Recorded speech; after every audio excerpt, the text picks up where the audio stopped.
Hello, everyone. Happy Guru Rinpoche Day. Welcome, everybody. Welcome. So, very happy to have you all here again, and welcome to the Nakor Webcast. This is following in the footsteps of the Lotus-Born Guru, the life and liberation of Guru Rinpoche. Actually, this is our seventh meeting thus far. So, for all of you that have been with us for all seven, we thank you for your continued support, and we're very happy to be able to continue to present this to you. And for those of you that are just joining us for the first time, welcome. We're very excited to have you with us. I'm Robbie. I'm one of the co-hosts. I am joining you today from California, where it is very early in the morning, and I will be presenting the framework of the webcast along with my co-hosts Stefan, Peter, and Noor, who will introduce themselves now. Hello, everyone. Happy Guru Rinpoche Day again. So I'm Stefan. I'm joining you again from Spain, as usual. And we will be looking together at some of the historical details, as well as the sacred sites and their significance. Thank you. Happy to be here. Hey everyone, I'm Peter. Happy Guru Rinpoche Day. I'm joining the webcast today from Samye, New York, where it's snowy. I'll share some of the stories that unfolded at these sites. Hello, everybody. Happy Guru Rinpoche Day. I'm Noor, and I am joining today from Bodhanath in Nepal, where spring is starting to come, so really nice. And today I will be sharing stories and quotations from Guru Rinpoche's principal biography, the Pema Kathang, with you. Welcome. So as we do every month, or before we start anything really, we'll first set our motivation by remembering the words of the awakened masters of the past. By the power and the truth of our gathering here today, may all sentient beings enjoy happiness and the cause of happiness.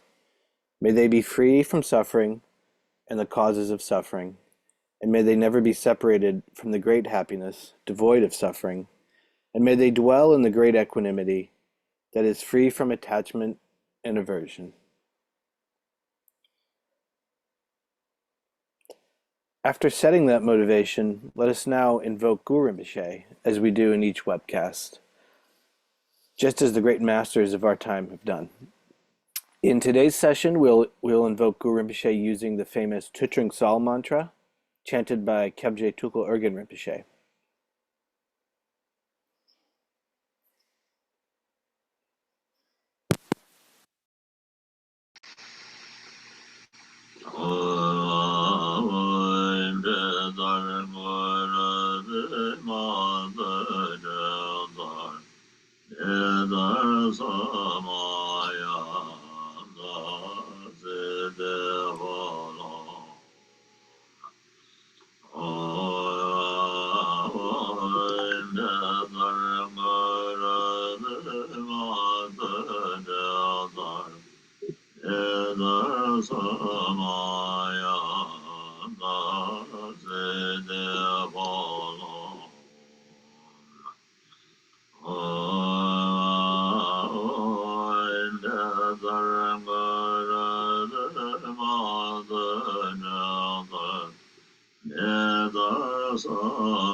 So to recap, especially for those of you that are just joining us, in our previous webcast, we explored how Guru Rinpoche, together with the great abbot Shantarakshita and King Trisen Ditsen, laid the foundation of Samye Monastery and guided its seamless completion. Prior to that, many of you that have been here the whole time would know we've journeyed so far through India and into Nepal, and we've now entered into Tibet. So what we're witnessing now is Guru Rinpoche's display of activity in the land of Tibet. This month, in the 12th month of the Tibetan lunar calendar, we honor Guru Rinpoche's enthronement as the king of Udayana.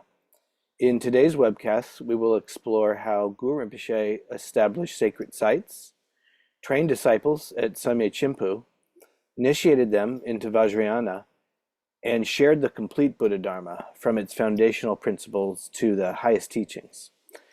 As I said earlier, today's episode marks the 7th installment of our webcast series, where we've been exploring the sacred sites associated with Guru Padmasambhava and his enlightened activity in a chronological order. And if you missed any of the previous episodes, you can easily catch up. We have a YouTube channel. If you just search Nekor in YouTube, you'll find our channel pop up, the one with the red seal of Guru Rinpoche. Additionally, our Nekor website offers links to the Vimeo page, and on the Vimeo page you can choose which language you would like to have the webcast presented to you in. If you guys do get a chance to go back, I think the first, oh no, actually all of the episodes should be up there with all the languages on the Vimeo site.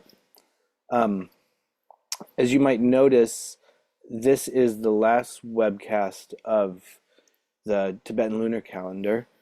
Next month, we will not meet on Guru Rinpoche Day because our Nekor team will be on site in Nepal leading a pilgrimage, which we will circle back to towards the end of today's webcast for more details. But for now, I'll turn it over to Noor, who will describe a little bit more of how we put this together every month and the support needed to do that. Thank you, Robbie. I would like to start by saying thank you to everybody who has so generously supported our last Nekor webcast. It's solely because of this generosity that we are able to bring these teachings to life. If any of you feel that these webcasts have been meaningful to you, please do consider contributing to it. Every contribution, no matter the size, it does make a difference. Even a small donation from each viewer can help us continue sharing these teachings. You can support us with a recurring donation via Donor Box or Patreon, or a one-time contribution starting at just $3 through Donor Box or PayPal. To do that, you can simply scan the QR code, which is on the screen right now, or visit samyetranslations.org/donate to give. Any additional funds that we receive will help expand Nekor as a comprehensive resource on Buddhist sacred sites, making it accessible and enriching for practitioners and newcomers alike. As I said previously, all of this depends on generosity of the viewers, of the participants. And so I really want to thank everybody for their support and really encourage you to continue to do so. Thank you. Thank you, Noor. So hello, everybody. To locate us again a little bit from where we have left off the last time, which I think is important to connect each month with the following stories. So last month, we really talked about the great efforts that the Dharma King Trisong Detsen and the Abbot Shantarakshita, along with lots of devoted subjects, undertook to bring the Buddhadharma to Tibet. Here with the repeated invitations of Guru Rinpoche, which you can also see in some ways as testing the faith, but also preparing the disciples to open their heart, to see the importance of what is coming, and to be ready. And with this set in place, Guru Rinpoche entered Tibet and made his way towards the heart of what then became the site of Samye, really the heart of where the Buddhadharma would start to flourish and spread. We can see that Guru Rinpoche initially subdued all the hostile forces that put themselves in the way and sort of in some ways or another demonstrated like a last uprising and fight to prevent from what was coming, seeing that this was a very auspicious moment and seeing that this sort of challenged their own sort of dominion over the land. And we can see that here one by one Guru Rinpoche faced these obstacles and overcame them. And we can see how more and more sort of an auspicious setting was set all over Tibet, and particularly with the arrival of Guru Rinpoche at the heart here at Samye Monastery, at the site that was being built. The gradual establishment from the many subjects that were introduced to the Buddhadharma for the first time, the many students and the grand population that joined in whatever way possible this sort of grand endeavor, this grand process of establishment, the Buddhadharma. And then we have, of course, the building for the home of the Sangha, laying the foundation, Samye Monastery. And we have here not only that, we have furthermore also the translation of the Buddhadharma from the various source languages, whether it was Sanskrit or some of the dialects or other languages that were present at the time in Greater India and beyond. And all of that is sort of unfolding in a most extraordinary way. So you can really feel and see, in a sense, what kind of a vibrant environment this was and how sort of the Buddhadharma sort of was planted like a plant that now was being watered and is growing and showing its sort of a beautiful flower, to take some metaphor here. But if we take at this point sort of a pause and reflect upon what has happened so far, is we can see that mostly sort of the outer environment was really set in place. Sort of the Dharma hall was created, Samye Monastery, to study the Buddhadharma. We can see that disciples joined the lay Sangha as led by Guru Rinpoche and given sort of the tantric vows, but also the monastic Sangha, as for example, Abbot Chantarakshita transmitted the lineage of the monastic tradition to Tibet. But one key factor really that lies ahead and which becomes now the main topic of today's talk is the transmission of what is usually called the Dharma of realization. So what we have looked at so far is you can sum up in what is often referred to as the Dharma of scripture, meaning really the sort of outer form, the visible form, the tangible form of the Dharma that we can see, that has now been sort of through all this process firmly established. But now the important thing really for Tibet and for the future of Buddhism, not only here, but in the world as we are also touched nowadays, was the establishment of the Dharma of realization. And what that implicates is the training of the disciples to the point that they gain the realization of the truth of the Dharma and the truth of their own nature of mind, so that they themselves become upholders and teachers that can carry on this lineage far into the future. And it's actually the Dharma of realization that is sort of the true root of the Dharma that is passed on from generation to generation. And it's this what then is the Dharma of scripture, sort of the support for the Dharma of realization. And in the way that this unfolded here in Tibet is that Guru Rinpoche traveled the whole land of Greater Tibet and beyond, in many ways the whole Himalayan landscape, through Tibet, through Sikkim, through Ladakh, through many of the border countries as well, if you can draw like a boundary at all at the time. But he blessed many sacred sites there, and in particular choose 8 caves to represent sort of his own realization. And in particular, he blessed them in a very particular manner and in a very particular form to become the most sacred caves that are found up to now in the Himalayan landscape.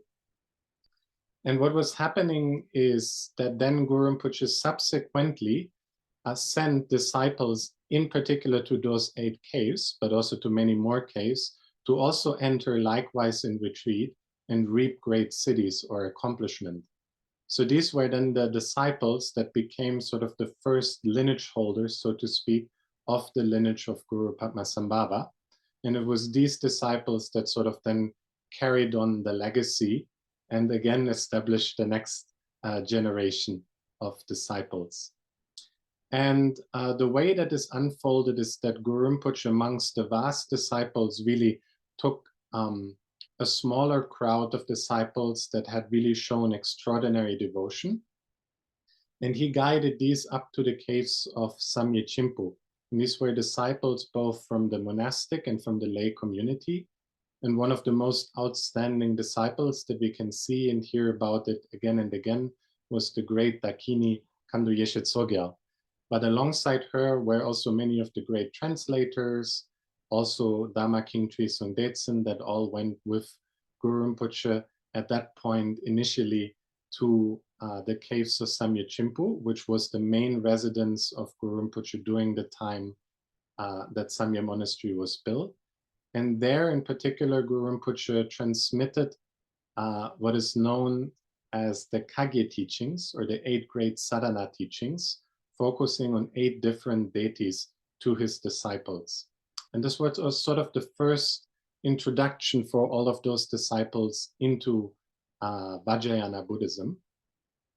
And in today's webcast, we will look at all of those 8 great caves. We will look into the history of how these teachings, collectively called the Kagye teachings, or the 8 great sadhanas, came to Tibet. And we will show you, so we have a lot of pictures prepared for today, or let's say more than usual. And on all those pictures, you will see each of those 8 caves, along with the deity that was accomplished at the cave, along with the students, in particular, that received or gained realization at the site. Yeah. So I just wanted to give this overview, and what we're going to do now is we're going to dive in to the transmission or the original revelation of the Kagye teachings. And this actually brings us back to Greater India, and in particular to the Sitavanachana ground at the sacred site of Bodh Gaya. Yeah? And so here we will pass on now to Robbie and to Noor, who will share with you the stories surrounding the Sitavanachana ground. Thank you, Stefan. Yeah, the Kagye lineage is very, very crucial to understanding, it seems, the transmissions of the Nyingmapa Tantras. And as Stefan said, it brings us back to a site that we discussed earlier in our webcast, Sitavana, which is positioned right there next to Bodh Gaya in India. The Tantras of the Kagye lineage were actually originally compiled by Vajrapani and entrusted to the Dakini Karmendrani, or Khandroma Leke Wangmo in Tibetan, as people might know her, who compiled them as a treasure within the Shankarakuta stupa at the Sitavana charnel ground. And here we see Guru Rinpoche sort of taking on kind of the role of a treasure revealer in this case. When the time had come to reveal these most precious teachings, Guru Rinpoche, accompanied by the 8 Vajradharas, journeyed to the sacred site to uncover the treasure. After a week of intense retreat at the stupa, the luminous Dakini Karmendrani appeared to them. It says in the Pema Katham, on the final night at the Shankarakuta stupa, we were all meditating when we beheld that the stupa was glowing with light and flashing sparks. A Dakini appeared and gave us each a casket of treasure teachings, while I personally received the instructions for the assembly of Sugatas. Each master also received a mandate of their own. For a long time, we remained at the Vajra seat, preserving the Dharma. The Dakini Karmendrani gave each master a unique practice, each perfectly suited to their character and their karma. She gave a gold casket containing the practice of Chemcho Kheruka to Vimalamitra, a silver casket containing Yangda Kheruka to Humkara, an iron casket with Yamantaka to Manjushri Mitra, and a copper casket containing Hayagriva's practice to Nagarjuna Garbha. She entrusted the turquoise casket of Vajrakilaya to Prabhahasti and the rhinoceros horn casket with Mambo Bhutong to Dhana Samskrita. She gave a casket fashioned from agate containing the sadhana of Jigten Chuto to Rambhuguya Devachandra, and a casket made of Z stone holding the sadhana of Mopa Draknak to Shantigarbha. Finally, she entrusted a casket made with all 8 kinds of precious substances to Guru Rinpoche, concealing within it the gathering of the Sugatas, a practice that subsumes all 8 individual Heruka practices.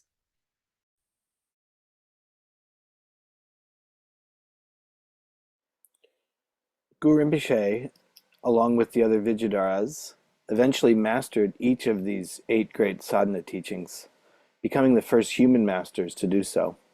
And amazingly, Guru Rinpoche was able to receive the lineages of each of these sadhana practices and was able to embody the entire Kagye lineage. These teachings have been passed down in an unbroken lineage to this present day, so it's really quite amazing that we have this still intact in our world through the blessings of Guru Rinpoche and the other Vijayadharas. Here again, to break that down a little bit and give a little bit more background.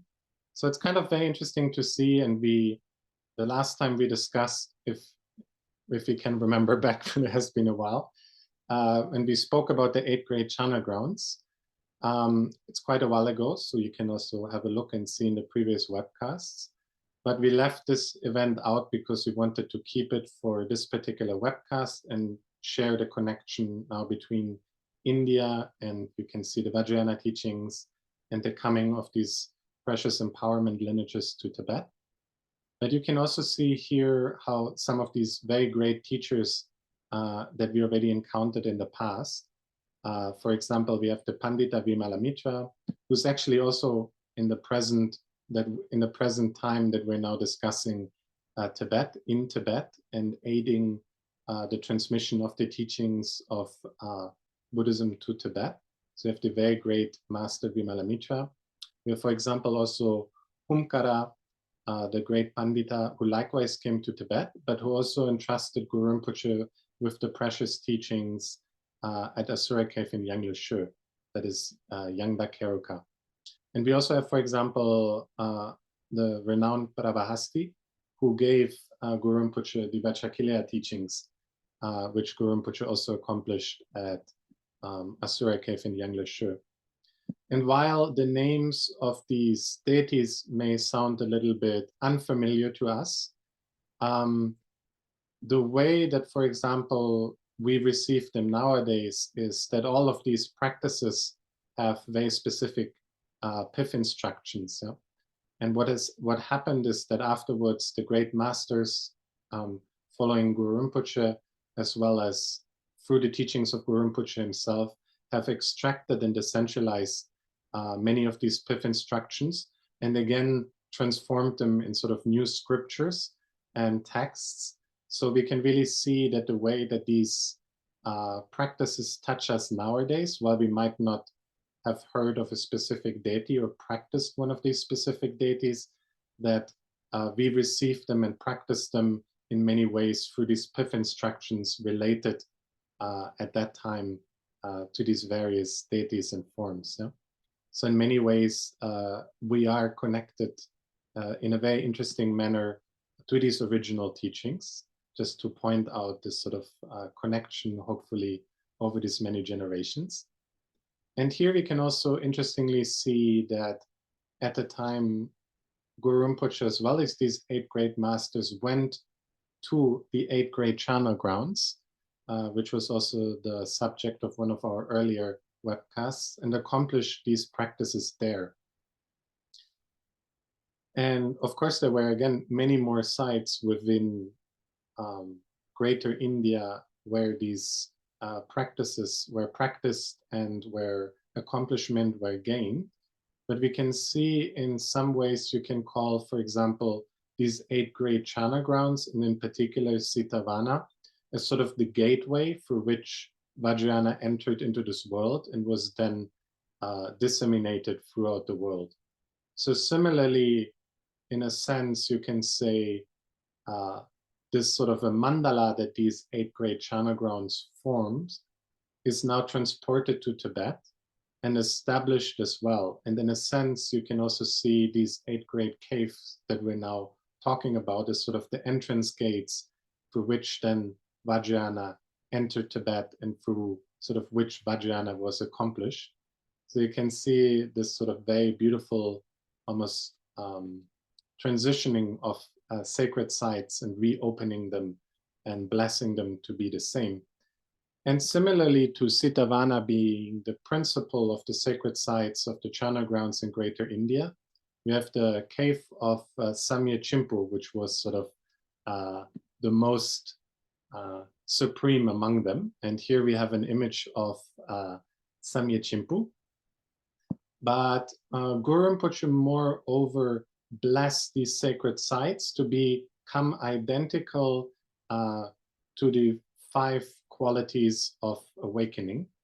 And as described in the Pema Katang, Noor will now share with you a list of all of those 8 caves and how they relate to the awakened qualities of Guru Rinpoche. So Drak Yangdzong represents the Guru's awakened body. Samye Chimpu represents the Guru's awakened speech. Lhodrak Kharchu represents the Guru's awakened heart. Yarlung represents the Guru's awakened qualities. Senge Dzong represents the Guru's awakened activity. And then the 3 additional caves complete the network of 8. They are Yarla Shampu, Paro Taksang, and Samye Yamalung. This is what is said about it in the Pema Katang. Thank you. So don't worry about the names right now. We will go through them again one by one, but it's also just too here to give the overview. And very fittingly, as Samye Chimpu is sort of the center in the sort of mandala of sacred sites, Guru Rinpoche blessed this through his awakened speech, which also symbolizes the transmission of the Dharma teachings. So it was actually the empowerment into the Kagye mandala he gave here at Samye Chimpu. And he also blessed this particular site through the practice of Hayagriva, which we will see shortly. And it was through this Hayagriva is connected to the Lotus family and also to the awakened speech of the Buddhas. So you can really see how from Chimpu as sort of the center, in a sense, also representing the Sitavana Chana ground, these sort of Vajrayana teachings, the Dharma of the speech of the awakened Buddha sort of unfolds. Yeah? And now we turn to Peter, who will share with you more about Samye Chimpu. Thank you, Stefan. So as we can see in this beautiful photo, Samye Chimpu is in the highlands in this valley, the Drakmar Valley, which is the same valley where we find Samye Monastery. It's at the head of the valley, so it's kind of the highlands. And from here, you can find waters flowing down into the valley to Samye and to the river below. You can find various kinds of aromatic herbs. It's a very kind of beautiful place. The Pema Katang describes it as beautiful as a blossoming lotus. So there's many caves here. There's a whole complex of caves, and Guru Rinpoche practiced in many of these caves. Each has its own kind of history, but the spiritual center of this complex of caves is Drakmar Keutsang, which could be translated as the treasure nest of Drakmar. And this is the cave where Guru Rinpoche transmitted the Kagye teachings to his disciples. So similar to Stefan and Robbie mentioning Sitavana charnel ground is kind of the gateway for the Kagye to come into the world. This is another kind of gateway. And this cave specifically is where, on Dharma King Trisong Detsen's request, Guru Rinpoche gave all of the outer, inner, and secret empowerments for the Kagye.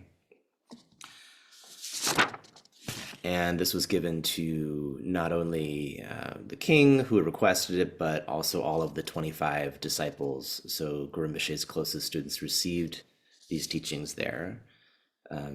As we've been discussing, the Kagye mandala itself includes 8 wrathful deities, which we were discussing before. Each has its unique blessings, pith instructions, and the kinds of accomplishments that come from this include pacifying obstacles, increasing prosperity, magnetizing cities, overcoming all kinds of hindrances. So it's a powerful set of practices. And often, Guru Rinpoche's students might practice just one of these deities, and often it was Vajrayana. So we find in histories of Guru Rinpoche's students and practitioners, there's an emphasis on the Vajrayana practice specifically, and this is maybe based on Guru Rinpoche's accomplishment at Asura Cave, which included the accomplishment of Vajrayana. We also find that these various deities, these 8 deities, those practices were condensed into hard advice, concealed as treasures. And as Stefan mentioned, a lot of the practices that we do, especially in the Nyingma tradition today, include the teachings that were originally transmitted by Guru Rinpoche to the king and 25 disciples. So we might not even realize it, but some of these very same teachings that were given in that day have found their way into our practice today. So it says in the Katham, among the many disciples who received the Kagye teachings, Dharma King Trisong Detsen, along with 8 students, demonstrated exceptional promise. These 8 were Gawa Chyong, Nupchen Sangye Yeshe, Namkhe Ningpo, Nyap Nyana Kumara, Khandro Yeshe Sogyal, Palgi Yeshe, Palgi Senge, and Varuchana. So these 8 disciples, especially sort of, let's say, worthy or karmically destined disciples, they, at the time of the empowerment, threw flowers into this mandala of 8 deities, and each of their flowers fell upon a different deity. And what that meant was that this particular deity would be their karmically destined yidam practice, their main practice. So each of these 8, learned what their practice would be, and based on this, Guru Rinpoche sent them to the caves that were especially conducive to that particular practice. So there's 8 caves, which we've been discussing, and each of those 8 caves had been blessed by Guru Rinpoche to be particularly potent for the practice of a particular yidam. So based on this, this empowerment, based on this instruction from Guru Rinpoche, the 8 disciples were sent out to the 8 caves. And based on their realization there, they became known as the 8 Vidyadharas of Tibet. So similar to having the 8 Vidyadharas of India, we now have in Tibet the establishment of 8 Vidyadharas.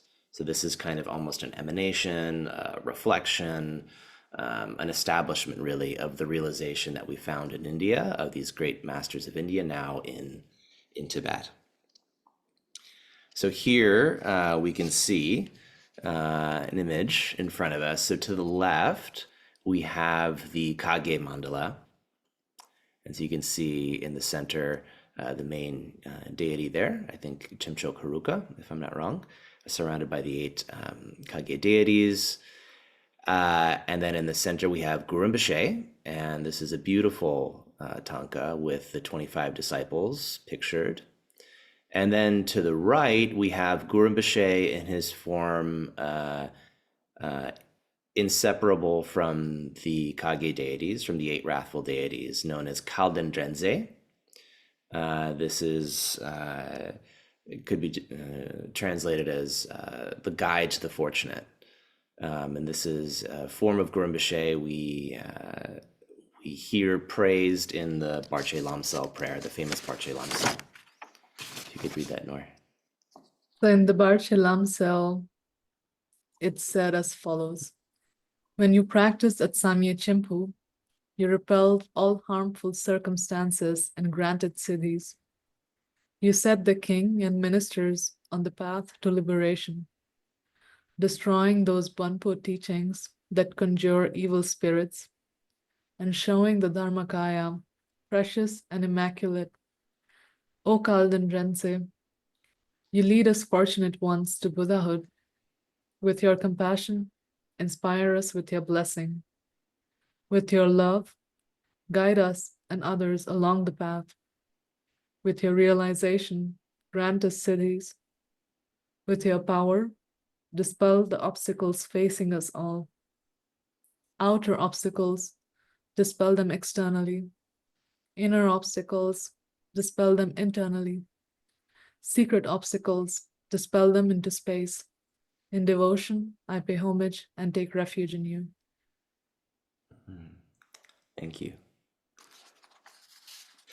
So now we're going to move to the first of the caves we'll cover today. And this is the cave where the great master Gawa Chyong was sent. So during the Kagye empowerment at Samye Chimpu, this particular master's flower fell on the mandal of Hayagriva. So as Stefan was mentioning, this area is especially blessed for Lotus family practice, for Hayagriva practice. So Gawa Chyong was sent to a cave nearby known as Winsa, and here he practiced Hayagriva. And the cave based on his practice became known as Tamdung Puk, which means Hayagriva cave.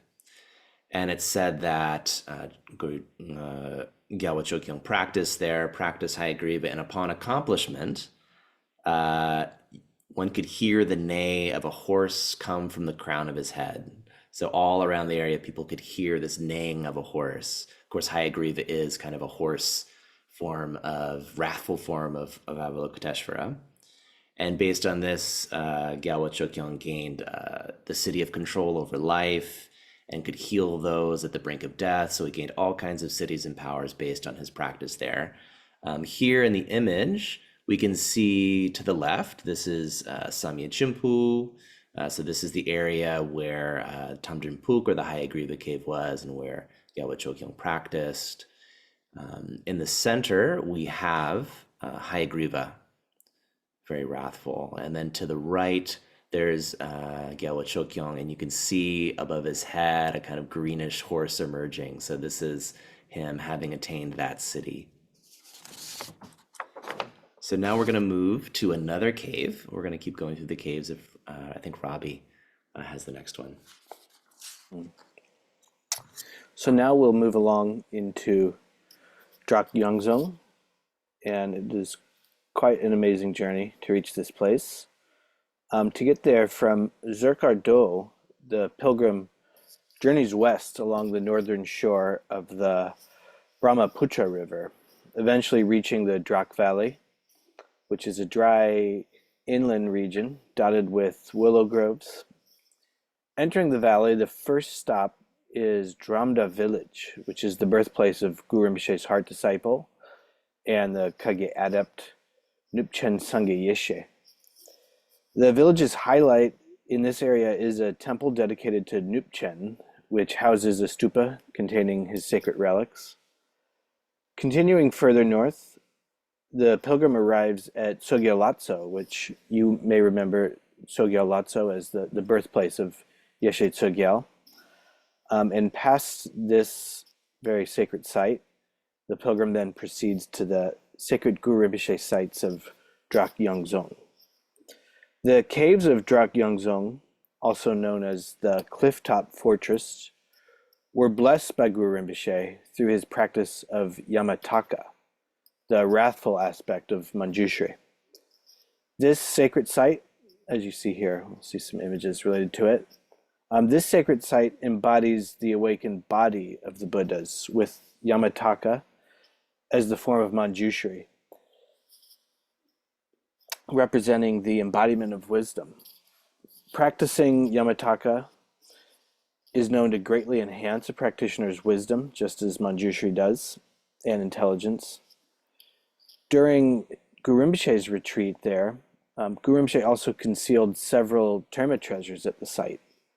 Later, Guru Rinpoche sent his disciple, Nupchen Sangye Yeshe, who was referenced earlier in the valley, to Drak Yangdzong caves, located near Nupchen's aforementioned birthplace, where he also practiced Yamataka until achieving the complete realization of the deity's profound wisdom. So here in the images, you can see a painting of the actual cave area on the left here, Drak Yangdzong. In the middle is Yamantaka, just in the center here. And to the right is Nupchen Sangye Yeshe, Guru Rinpoche's heart disciple. Here he's depicted with a kilaya dagger or a purba piercing into solid rock, sort of as if the rock was just butter. The kilaya goes right through.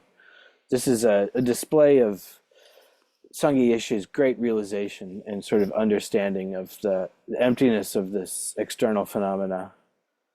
So this is really a sign of an incredible siddhi that Nupchen Sangye Yeshe had attained through the practice of Yamataka. The next site that we'll continue on to is Lhodrak Kharchu. So you see an image of it here. It is an incredibly beautiful area.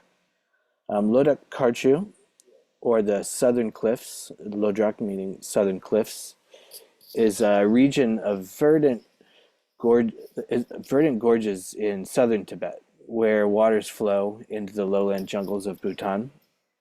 Again, renowned for its breathtaking beauty and relative seclusion, this area is home to an ancient principality of Kharchu, or the Castle River, featuring towering cliffs, crystalline springs, and self-arisen images of deities that make it a practitioner's paradise. Truly a spectacular place. The caves of Lhodrak Kharchu represent the Guru's awakened heart. Revered as a powerful gathering place of Dakinis, Lhodrak Kharchu was blessed by Guru Rinpoche as a sacred realm of Lhodrak Kharchu. This wrathful aspect of Akshobhya Vajrasattva, embodying the awakened heart of the Buddhas, infuses the cave complex with profound blessings. Recognized in Tantric scriptures as the sacred mountain of Devikota, Lhodrak Kharchu is celebrated as an ideal site for Vajrayana practice. Guru Rinpoche's heart disciple, Namkha Ningpo, practiced here after receiving empowerment into the Kagye mandala. You see Namkha Ningpo there on the right. Ultimately, through this practice, Namkha Ningpo was able to attain the full realization of the wrathful deity, Lhodrak Kharchu. So here in the image you see on the screen, on the left, again, is a depiction of Lhodrak Kharchu. In the middle, you see the primary deity, Lhodrak Kharchu, and to the right is Namkha Ningpo, who became renowned for being able to fly miraculously through the sky, riding on just the rays of the sun. So here he's depicted on a sun ray towering over this auspicious site. So some truly miraculous accomplishments attained through these Kagye deities. So moving on, Stefan will present yet another cave of attainment, Yarlung Sheldrak. Okay. So just to recap very briefly, what we have covered so far is Drak Yangdzong, which is the cave blessed as the Guru's awakened body. So really we're going through these aspects of enlightenment. And you have the master Nupchen Sangye Yeshe, who then attained the cities of Yamantaka. And then this was flipped, but then you have secondly the cave of the awakened speech, which is really the central of the mandala, which is actually Samye Chimpu. And Samye Chimpu is not just one cave, as many actually of them are not just one singular cave, but the whole complex of caves. And actually, while Guru Rinpoche was meditating at those sites, often he chose various sites to practice. So, for example, at Samye Chimpu, you also have a particular cave where Guru Rinpoche subdued the Naga spirits. So each of those caves have also individual sort of particular features and particular qualities. So if as a pilgrim you would visit Samye Chimpu, you would be guided through these caves with the particular sort of features that are present. We don't have images of all of those features, and then it would get very, very detailed, because each of those caves could become, or complex of caves could become like an entire talk, because really they have so much history throughout these many years that they were these very profound practice sites. Yeah?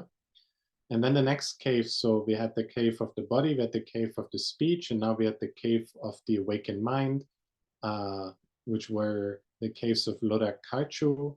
And in each of those caves, we saw the images of the great masters that resided there and attained these profound cities and displayed a miraculous ability, showing their profound accomplishments.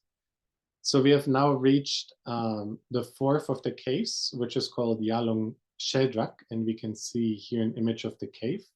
Again, as many of the caves are, as we have seen, they're very high up the mountain, overtowering the surrounding area, and it's sort of a vantage point, or you have this amazing view, very inspiring over the entire surrounding valley. And Yarlung Sheldrak is a very significant cave. It is here the fourth cave related to the awakened qualities. Yeah, and it's here that Guru Rinpoche accomplished the deity of Chemchok Heruka. So we have here an image in the middle of Chemchok Heruka, and we have here an image, a painted image of the caves, which are this sort of beautiful kind of, in the scriptures often described as sort of a lotus-like peak. Yeah? And then we have here the master who later, following Guru Rinpoche in his footsteps, took Yarlung Sheldrak as his retreat cave, receiving the practice of Chemchok Heruka. And by bringing it to accomplishment, this disciple called Nyak Janakumara, who was also an important translator, could bring forth water from the sort of dry rock.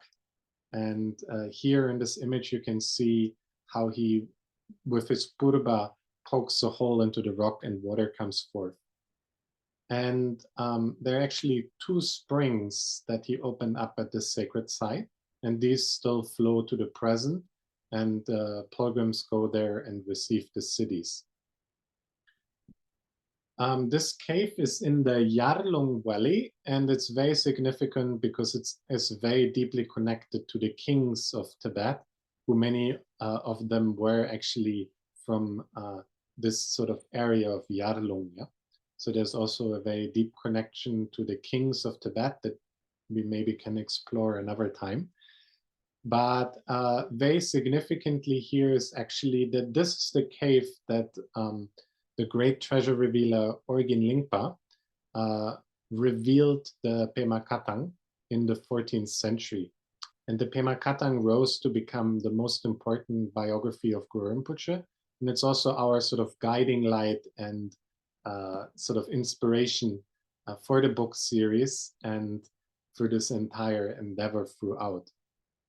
So the revelation of the Pema Katang is recorded in the colophon of the Pema Katang, and Nor can share with you the respective sections where this is detailed. So thank you, Stefan. So it's stated in the colophon of the Pema Katang, which was recorded by Khandro Yeshe Sogyal. It says, emanation of Saraswati, Yeshe Sogyal, with her gift of perfect recall, her ability to remember everything, transcribed and concealed for future generations. This precious treasure, the Chronicles of Padma, also called the extensive biography of his lifetimes, or the Testament of Trisong Detsen, complete with an index of Lotsawas and Panditas and their Dharma translations. May it meet with the fortunate one destined by karma. The Mahaguru also predicted that the treasure revealer Organ Lingpa would reveal the Pema Katham, and we can know this from the following quotation. It says, a king with ripened conduct will appear in Yarlung. A pig will dig in the ground. Mongolia will consume Tibet. 108 fortresses will appear. These will be the signs that the time has come for revealing the Dharma I have concealed in the crystal cave. The Teton called Organ Lingpa will appear. And then in the final colophon of the Pema Katang, it is stated, on the 8th day of the 4th month of the water dragon year, a day when the planets, moon, and stars gathered in the 13th lunar mansion at the fortress of Yarlung Shelrak on the slope of Pema Tsekpa, accompanied by his consort and the Horpa meditator Shakya from Zunkunrava. Organ Lingpa revealed this treasure from the heart center of great Rahula, the guardian of Pema Shelfuk. Without a single impure word, this was translated from the Sanskrit letters of the single yellow scroll.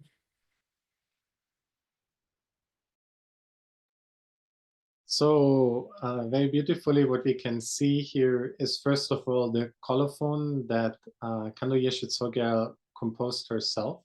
So adding to, so she was present when the Pema Katang was recounted by Guru Rinpoche, and she served as a scribe, noting down the precise words of Guru Rinpoche. And then she herself hid this profound treasure at the cave of Yarlung Sheldrak. And here this biography received several names, which we have heard. And then we have the Mahaguru's prophecy, which is usually very hard to translate because it's kind of quite cryptic, because it references a very particular time in the future that this treasure is ripe to reveal. And the way that the prophecies are given is by sort of pointing out various circumstances that are then deciphered actually at the time by the treasure revealers themselves, seeing that then the time is ripe. Yeah? And then it also describes the sacred site. And here, Organ Lingpa sort of followed usually as the great Tertons do on very particular auspicious days to the sacred sites, and they're usually guided by visions of Guru Rinpoche. And then what they reveal from the treasures that are then opened through very particular practices, they reveal what is called the yellow scroll, yeah? And the yellow scroll is not that they draw out the entire sort of book of the Pema Katang as we can see it nowadays, but it's usually smaller sort of parchments or the like, which are sort of golden yellow in color. And on that you can see, from those that are still, for example, preserved to the present day, the Dakini script, or in this case, Sanskrit letters. And when seeing those, the Terton's memory is sparked, and he remembers the time that when he was present among the disciples as one of the disciples of Guru Rinpoche, and then when the treasure was actually given. So it's actually this kind of seeing the yellow scroll calls forth or brings forth this sort of memory that was embedded into the sort of wisdom mind of the disciple, and it sparks it, and then the disciple sort of is able to recall it or write it down. Yeah, so it's a very particular type of very interesting, very beautiful transmission of this sacred scripture that is then revealed, in this case, the Pema Katang. Yeah? And from the cave here now, which is the cave of the awakened qualities, we're turning to the cave of awakened activity, which is the cave called Monkha Senge Dzong, which is actually in Bhutan. Yeah, so it's I think some say a day's journey from Lhodrak Kharchu, which was one of the previous sites, but it's crossing the border over to Bhutan. And the cave is accessible from the Bhutanese side. And some fortunate pilgrims were able to still go to the cave up to recent years. It's quite a hike. I think it's a several-day hike, 3 or 4 days with camping and provisions to go all the way up there. But nowadays it has been closed down by the Bhutanese government because it's very close to the borders and the access is more restricted. But nevertheless, till the present day, it has a practicing community of great practitioners that reside at this very, very remote location and upholding this very special and sacred site. Yeah? And what this site later became, it became one of the main retreat sites of the great disciple Khandro Yeshe Tsogyal. And the practice that Guru Rinpoche practiced here himself and also transmitted to his heart disciple is the practice of Vajrayana. Yeah? And Vajrayana, as also Peter mentioned before, and we've seen repeated times, became sort of the main Yidam practice that Guru Rinpoche transmitted to all of his disciples. And it became also was the main Yidam practice that Guru Rinpoche himself practiced to bind spirits, to overcome obstacles. So throughout the entire history up to the present time, there's a very special connection, particularly with the practice of Vajrayana. And here we have this great wisdom Dakini who now receives the special transmission. And Khandro Yeshe Tsogyal received these transmissions on many, many occasions. But the histories recount one very particular occasion when Khandro Yeshe Tsogyal received the practice of Vajrayana from the Mahaguru, actually alongside her disciple called Arya Saleh, another Bhutanese disciple that joined her at Senge Dzong and other sites called De Wangmo, and the queen who was named Changchupmin. Yeah? And on one occasion, while Khandro Yeshe Tsogyal was gathered with her disciple and also wanted to ensure that her disciples received this profound empowerment, they requested it from Guru Rinpoche. And Noor can share this passage, how it unfolded. So at this particular moment, the Mahaguru manifested the mandala of Vajrayana in the sky for everyone to see, and he asked, "From whom do you wish to receive the empowerment of Vajrayana? From the wisdom deities directly, or directly from me?" To this question, the queen replied, "Although you are the supreme guru, since the wisdom deities have come here in actuality, I would like to receive the empowerment from them." Then Khandro Yeshe Tsogyal said, "Although the wisdom deities have come in actuality, since you embody them, and there is no one greater than you, I wish to receive the empowerment directly from you." Finally, Arya Saleh said, "May I be united with the wisdom heart of you, the Guru." Just as he had made the wisdom deities instantly appear, so the Guru made them instantly dissolve into himself. And Khandro Yeshe Tsogyal and Arya Saleh were both granted the full empowerment. The queen, however, due to her doubts, only partially received the empowerment. Only later did Khandro Yeshe Tsogyal transmit the full empowerment to her. At Yeshe Tsogyal's request, the Mahaguru then transmitted the entirety of the Vajrayana teachings to the queen. Guru Rinpoche gave Yeshe Tsogyal additional teachings and practices, instructing her to hide them as Dharma treasures for future generations, concluding with the words, "I have entrusted all the Vajrayana teachings in their entirety to you, my dear Tsogyal." Subsequently, Thandro Yeshe Tsogyal transmitted these teachings to Arya Saleh and other disciples. And thus the lineage that had begun with Mahaguru's oral instructions was continued and kept alive throughout the generations, and it still persists today. Then, accompanied by her students, Arya Saleh and Devangmo, they went on the arduous journey to Monkha Senge Dzong, where they entered retreat. Immersed in Vajrayana practice, Yeshe Tsogyal maintained unwavering focus despite disruptions from malevolent spirits and demons.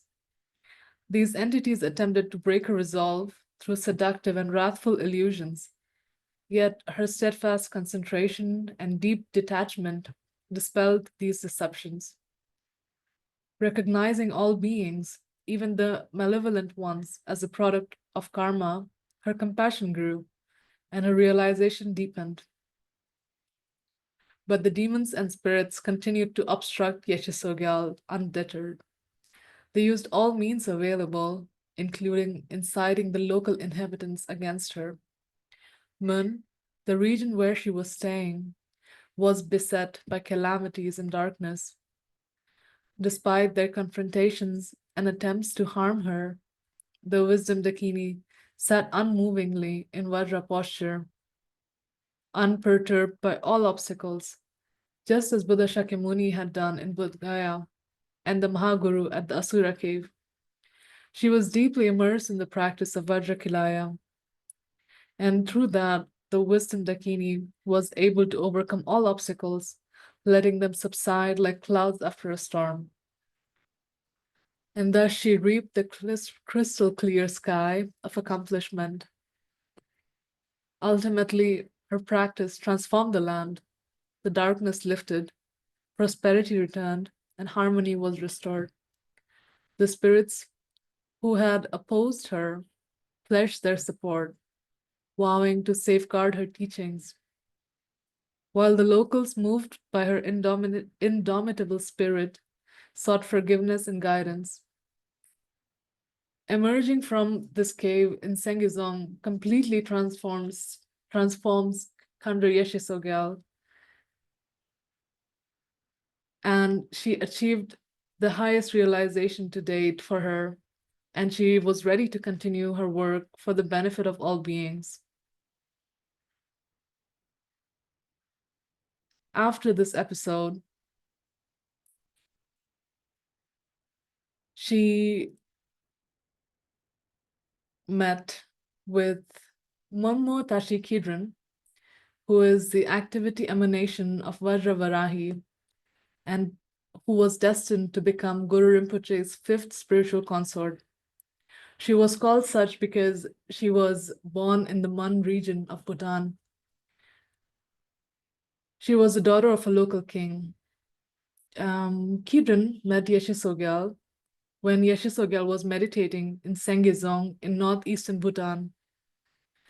She had great faith in Yeshe Tsogyal, and she visited her regularly with offerings of food and drink. Khandro Yeshe Tsogyal accepted her offerings with great joy, and it was not long before Kidron became another one of her disciples. Over the span of her stay at Senge Dzong, Yeshe Tsogyal gave Kidron many teachings and empowerments. And later, when Yeshe Tsogyal concluded her retreat at Senge Dzong in extraordinary fashion, Tashi Kidron's father realized what an exceptional being Yeshe Tsogyal was and gave his permission for his daughter to go with her and leave. And this is how Tashi Kidron of Mun joined Khandro Yeshe Tsogyal on her enlightened quest. And not long after this, Seeing that Monmu Tashi Kidron showed great potential, Yeshe Tsogyal introduced her to Guru Rinpoche. And Guru Rinpoche saw that the girl possessed all the marks of a spiritual partner, and he took her as a consort for the practice of Vajrakilaya. In this way, Tashi Kidron particularly joined him in the task of subjugating harmful spirits and hiding Dharma treasures. And indeed, as the activity manifestation of Vajravarahi, Tashi Kidron became Guru Rinpoche's activity consort and helped him secure the Dharma for future generations. So here on this slide, you can see on the right side is Guru Rinpoche surrounded by the king and the 25 disciples. And on the right, Khandro Yeshe Tsogyal is shown attaining great siddhis through Vajrakilaya during her retreat at Senge Dzong, with Monmu Tashi Kidron standing beside her on the right.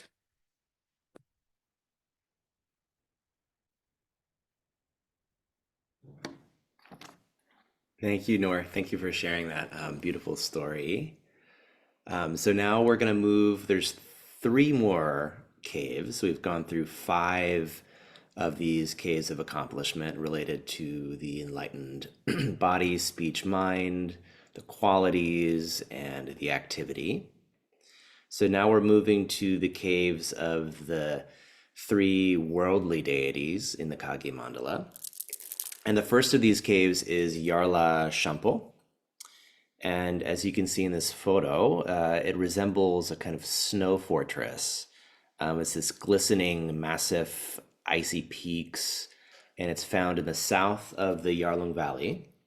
So Yarlung Valley, the same valley where the Chimcho Karuka was practiced, where Organ Lingpa revealed the Pema Katang, kind of an ancient central area in Tibet.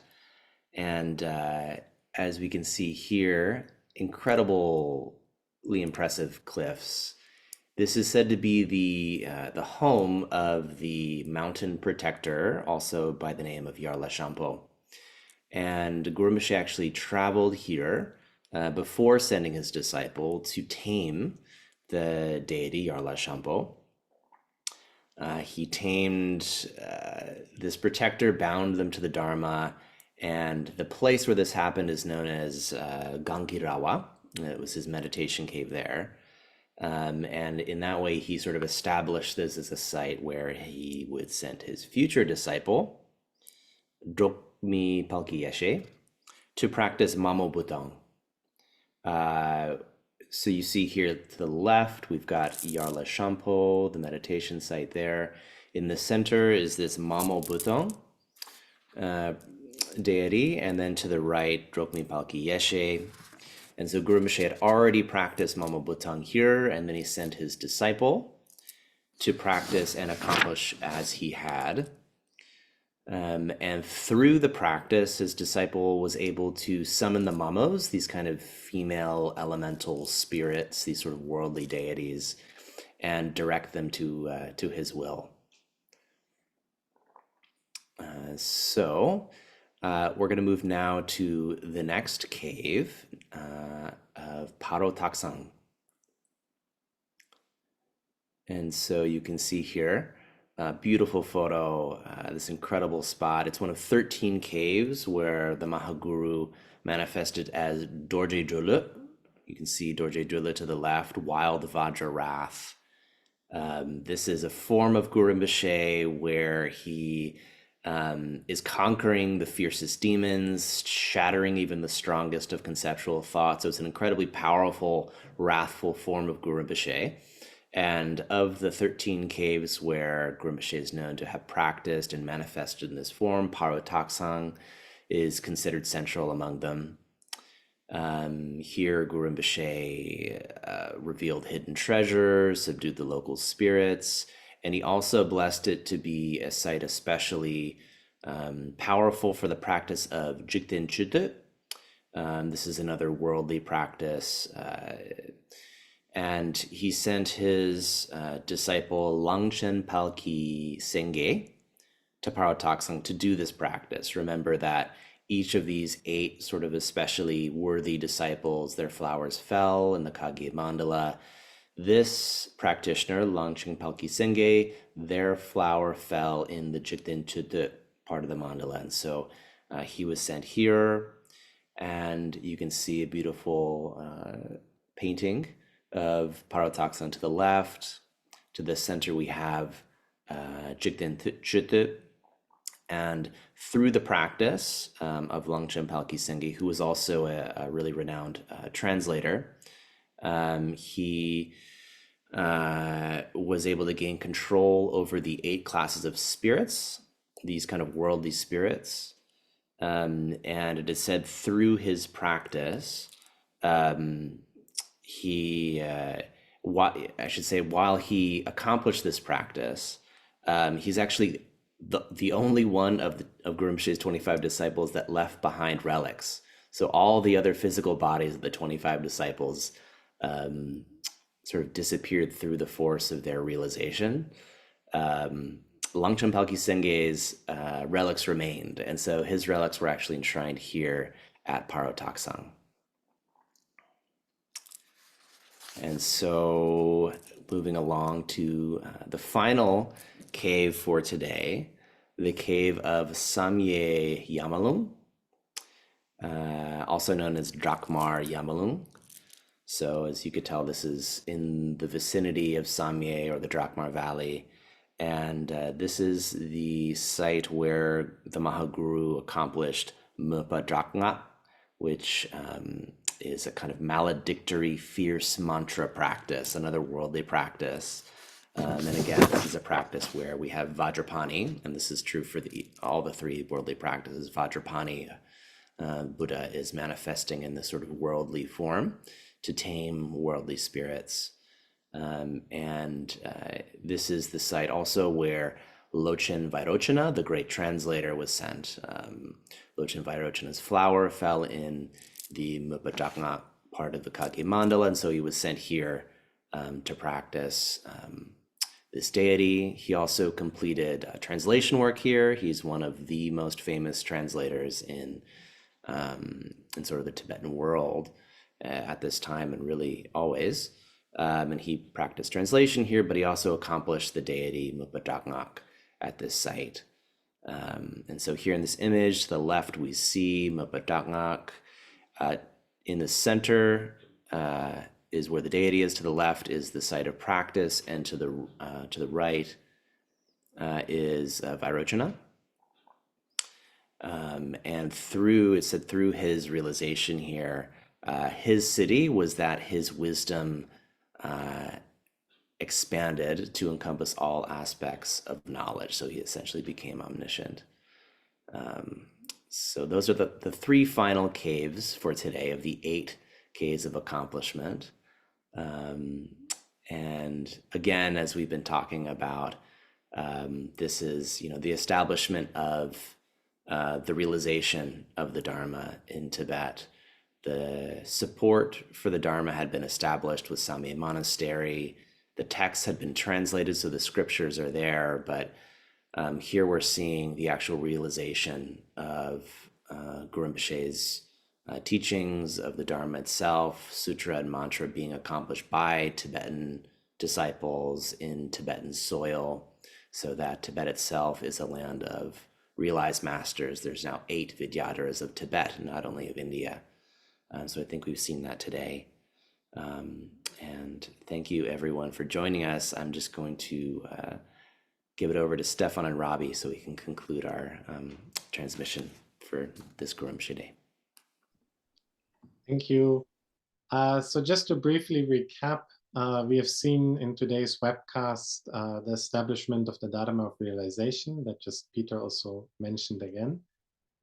And we can really see we have seen how the Vajrayana Dharma was initiated through the empowerments, how the initial Vajrayana was taught and established, in particular through these 8 great deities, which were then transmitted in pith instructions through the generations, and many of the pith instructions we still receive today, though this might not be immediately clear how they are connected, but this is how the great masters have extracted these pith instruction and transmitted them.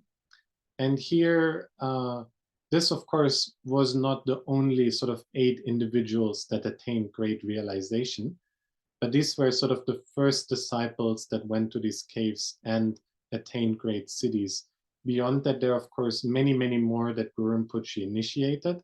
This was sort of really the first disciples that really displayed the great devotion to Guru Rinpoche, and so Guru Rinpoche opened to them the teachings of the Vajrayana and initiated them into this mandala, and then sent them to the respective caves, and in turn they did receive great accomplishment.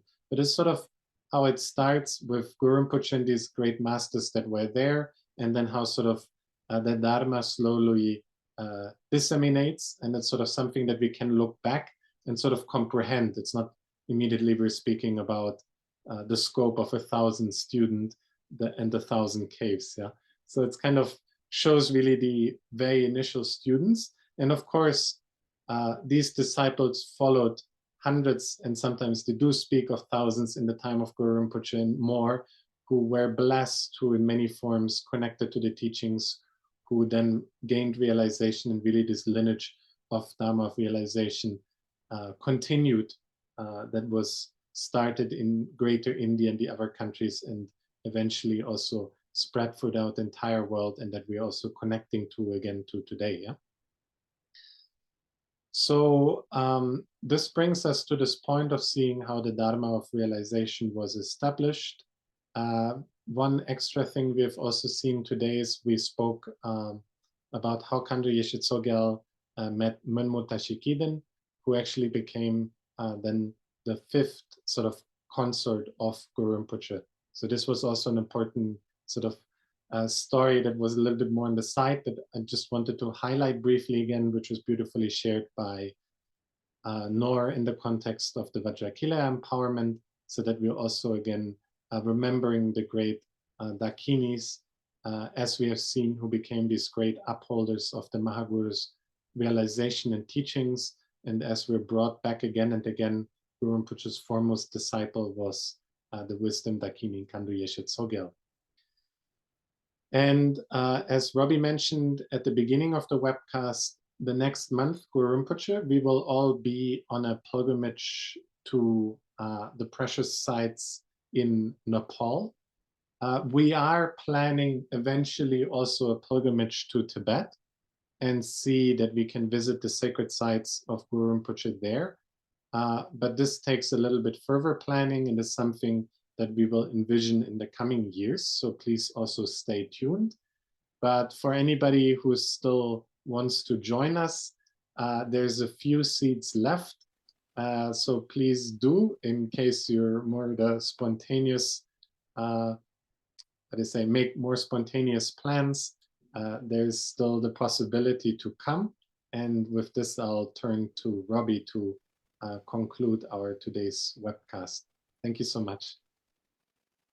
Okay, thank you, Stefan. Thank you, Peter. Thank you, Noor. And thank you, everybody, for joining us here again. Yeah, as Stefan said, we will take next month off, and we really hope, if possible, that we can see you in Nepal, but we understand it is quite a far journey. But yeah, for those of you that perhaps it's not such a far journey, if you're already in Asia, consider joining. As Stefan said, we do have a few spots left, and it is really a wonderful opportunity. I mean, obviously we can visit these sites on our own, but there's something quite different about visiting these sites as a group, as a sangha, led by lamas with some connection, deep connection to the lineage of Guru Rinpoche. It's quite a rare opportunity, and in each of the sites we will practice practices that were hidden and revealed by the lineage of Guru Rinpoche. So it will be an amazing way to connect these stories that we've been talking about, and bring them really directly into our experience, and allow these blessings to kind of penetrate more deeply. So if you're able to make this trip, that would be wonderful. But if not, you can also um, donate to the pilgrimage as well by just simply donating to Nekor, and we will dedicate your offerings to the various sites that we visit as well. Um, the next announcement is in relation to the books, the Guru Rinpoche books. As we've been, as we've maybe made aware through the course of these last 7 webcasts, we have the Following in Your Footsteps, the Lotus-Born Guru in Nepal, and the Following in Your Footsteps, the Lotus-Born Guru in India, have been re-released and are available to be ordered through Amazon. And then the Lotus-Born Guru in Tibet, which covers the sites that we spoke about today, is also available. Um, the first 2 volumes are kind of a limited amount in print, so those will only remain available while we are presenting this webcast series. So after August, those will again be much harder to get your hands on. So if it is something that you've been meaning to purchase, it's good to do it now while we have them. And lastly, I want to open the floor to you all. Any questions that may have came up? Let's see if we have anything in the chat here.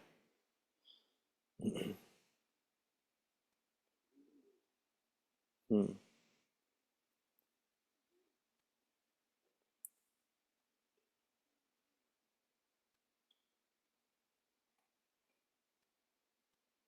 Yeah, if there's any questions, you can write them in the chat now. Also, if there's no questions, that's also not a problem.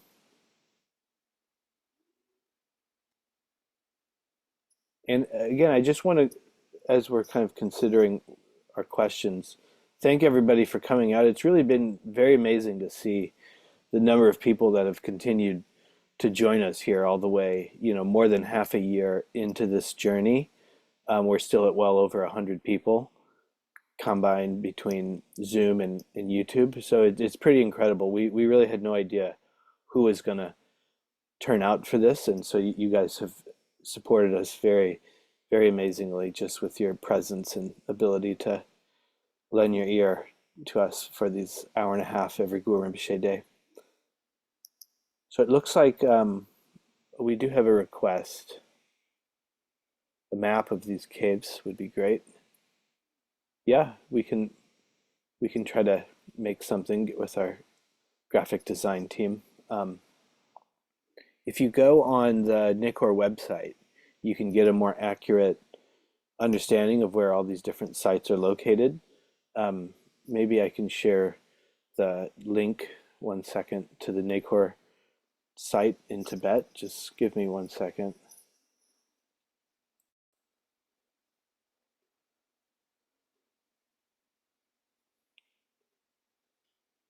So I'm going to post just a link to where you can discover more of these sites here.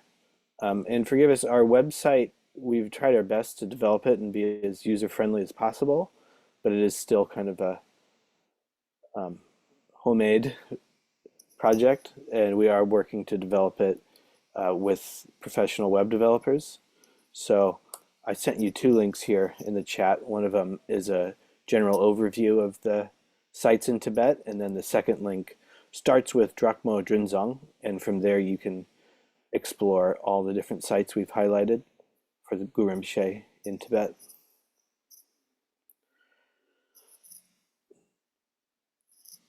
Okay, with that, I think we I think we there was can. also I think there was Nor, also a request. I think there was also a request for the pictures that we shared. Stefan, do you want to answer that?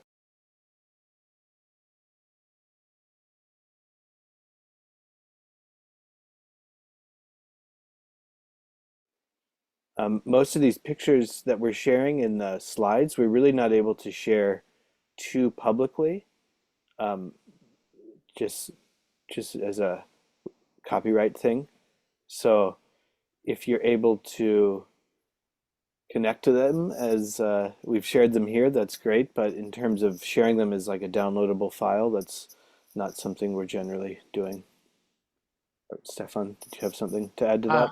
Yeah, and part of them are on our website. So if you go there and if you really want to keep them separately for inspiration on a computer, those that are available, you can just browse our website and I guess right click on the image and say save as. But the mixture of things that we show here is also from personal tanka collection of other masters. So it's not something that we can hand out as such, yeah. But they're here to appreciate them as such, and we make the connections. And then those that are available, for example, in the Samye translation website, you can find some, but also on our Neko website. So any of them, these ones, of course, you're most welcome to keep, print out or the like. Yeah, thank you. Okay, so lastly, again, we've came to the end of our meeting here this Guru Rinpoche Day. All meeting ends in parting. And so we will conclude now with the dedication of merit. Through this merit, may all attain omniscience and conquer the enemy, wrong action. May all be freed from samsara's ocean and its pounding waves of birth, old age, sickness, and death. Thank you all. We hope to see you in April, and we hope that you all have a wonderful Losar, as we won't see you then. So wishing you all very well, and we'll see you in 2 months' time. Bye bye. Bye, everyone. Thank you. Bye bye. Thank you.